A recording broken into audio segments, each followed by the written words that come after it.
Heatwave સંદર્ભે માહિતી આપતા શિક્ષણ રાજ્યમંત્રી પ્રફુલભાઈ પાનસેરિયાએ જણાવ્યું કે રાજ્યના બાળકોના હિત રાજ્ય સરકાર માટે સર્વોપરી છે। પ્રાથમિક શાળાના બાળકો સાયલેન્ટ ડિઝાસ્ટર હીટવેવનો શિકાર ન થાય તે માટે મુખ્યમંત્રી ભૂપેન્દ્રભાઈ પટેલના માર્ગદર્શનમાં હીટવેવ સંદર્ભે પ્રાથમિક વિભાગની શાળાઓ માટે એક માર્ગદર્શિકા જાહેર કરવામાં આવી છે। વધુમાં જણાવ્યું કે ગુજરાતના તમામ જિલ્લાઓમાં જિલ્લા શિક્ષણ અધિકારી ગરમીનું પ્રમાણ જોઈને શાળાના સમયમાં ફેરફાર કરી શકશે। તેમને રાજ્ય સરકાર પાસે કોઈપણ પ્રકારની મંજૂરી મેળવવાની રહેશે નહીં।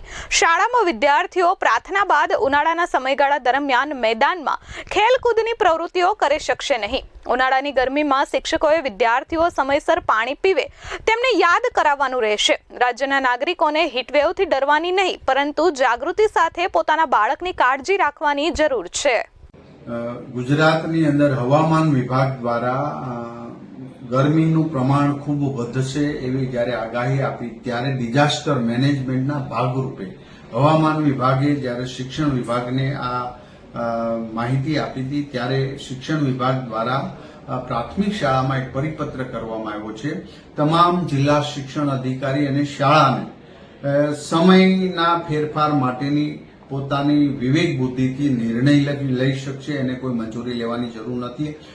ઉનાળામાં સવારની પ્રવૃત્તિ બાદ કરતા પ્રાર્થના ઉનાળાના આ ગરમીના દિવસોમાં બહારની કે ગ્રાઉન્ડની અંદરની પ્રવૃત્તિ ન કરે।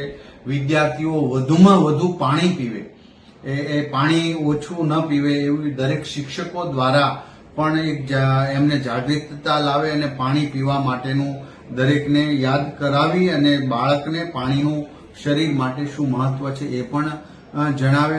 હીટ વેવનાથી ડિહાઇડ્રેશન વગેરેની સમસ્યાઓ થતી હોય છે ત્યારે તમામ પ્રકારની સાવચેતી રૂપે તમામ શાળાઓ વર્તે અને સમય પ્રમાણે એ પોતાના શાળાનો સમય ફેરવવા માટે પોતે વિવેક બુદ્ધિથી નિર્ણય લઈ શકે।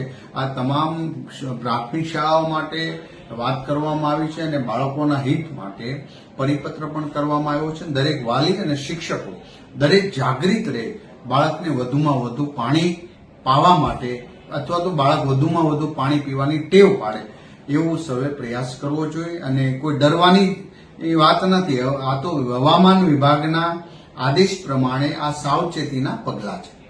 Bureau report S24 news Surat.